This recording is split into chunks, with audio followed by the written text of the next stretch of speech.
Nutrition in the 1970s in my medical school was very, very limited. I really still feel that it's nearly criminal. There really haven't been many opportunities to discuss nutrition in depth because the topic only comes up in passing. Maybe they assumed that we knew. The average physician in this country has less than 20 minutes of nutrition training, period. Well, nobody teaches you anything about nutrition in medical school. What I was taught was nobody changes their diet anyway, so just, do what you can. I hate to say it, but your physician probably knows less about nutrition than you do. We're taught to treat diseases after they occur.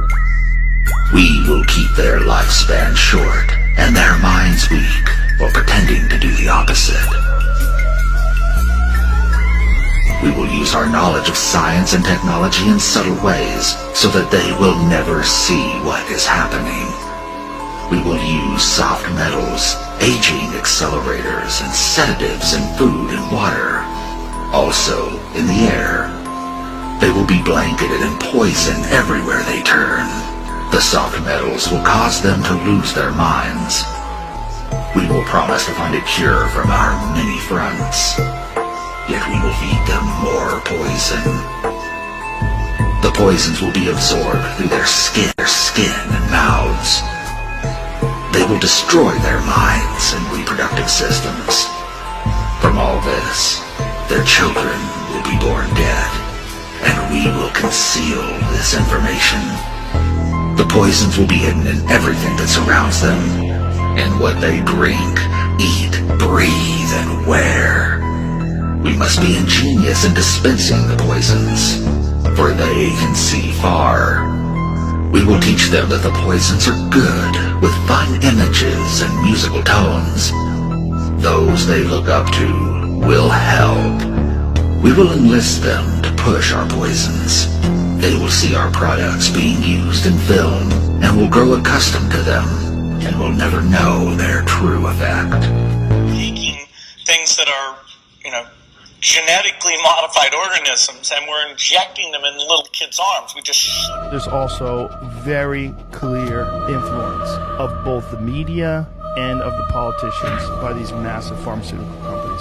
If you want to talk about the most criticized and most disparaged aspect of our society when it comes to the dangers to people's health, the desire to earn unstoppable and constantly ever-growing amounts of money every year, a big one was pharmaceutical companies.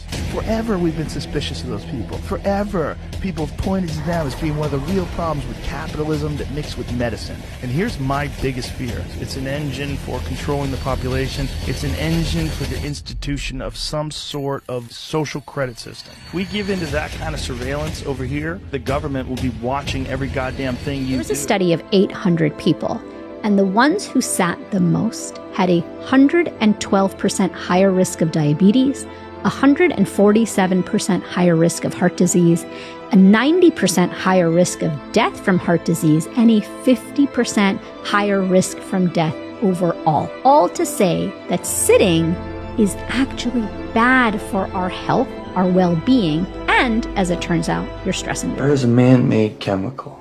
It repelled the elements, especially water. So they used it to make the first ever waterproof coating for tanks. Then some companies thought, hey, why just a battlefield? Why not bring this chemical into American homes? And they made their own impenetrable coating, but not for tanks, for pans.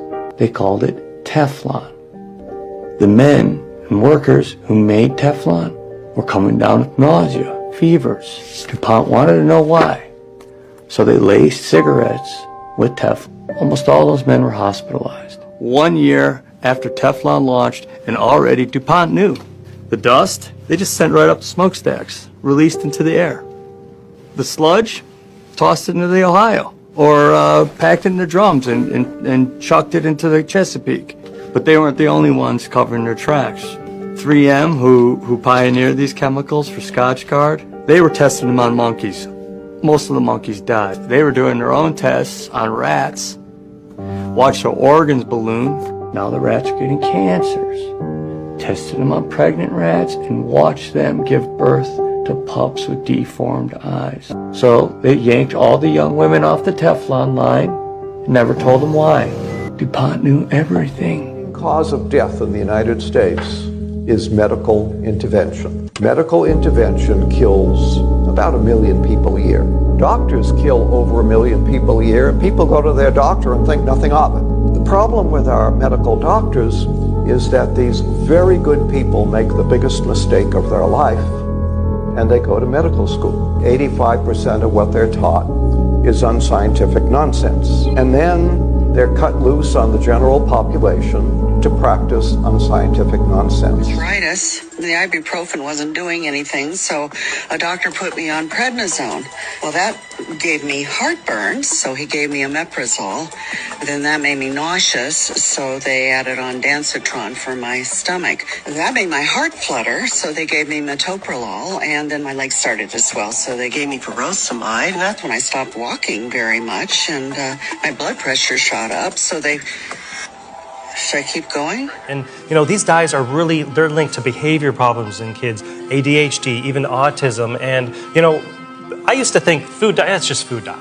It's not good, it's not bad, but I've really seen a big link with diseases in my kids, my patients, allergies, other inflammatory diseases, behavior problems. It's a big problem. Biggest cosmetic brands, designer cosmetic brands in the world. Their ex-formulator had contacted us. He said, quote unquote, the cosmetic industry is destroying women's cells. cells, cells. And I said to him, why don't you say something? He said, I can't.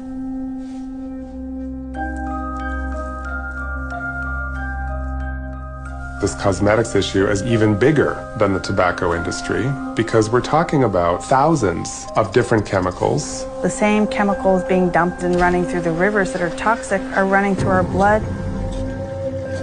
For some of these chemicals, millions of children will be harmed before we actually decide whether it's toxic or not. Skincare, hair, feminine care products have been associated with reproductive problems. Ovarian cancer, preterm birth, mercury poisoning, endocrine disruption. The cosmetics industry comes back with their own science, and they say, oh, just a little bit of a cancer-causing chemical. You have no way of knowing what's in your product.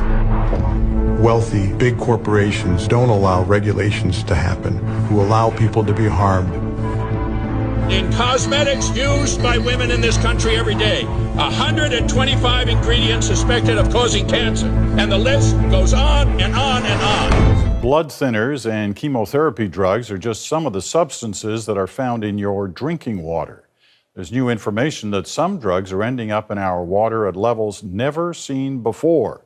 Some of the drug comes in us and through us and out of us totally unchanged. So we actually have active drugs going into the waterway through our urine or feces.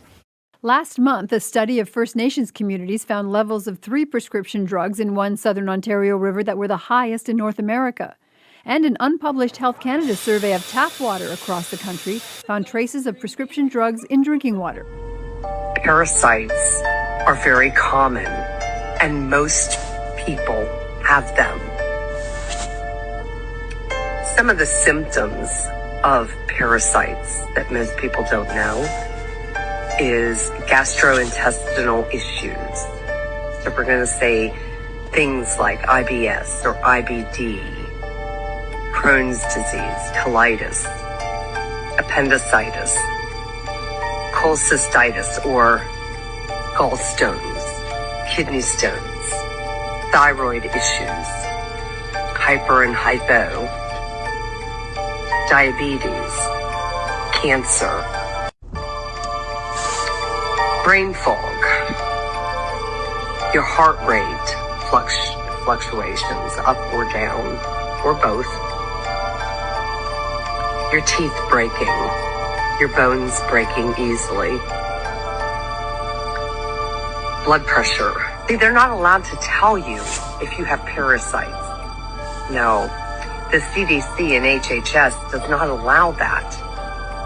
Because if you actually found out what ailed you and got cured, got the proper treatment, you wouldn't need your doctor. You wouldn't need your big pharma pills anymore.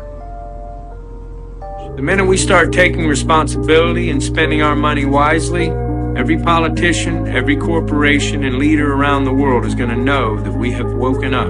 All of the abuse in our system happens because we just roll over and take it. But when we get involved and start making the right decisions, everything changes. Our consumer choices are the easiest way for us to get involved in a very meaningful and powerful way.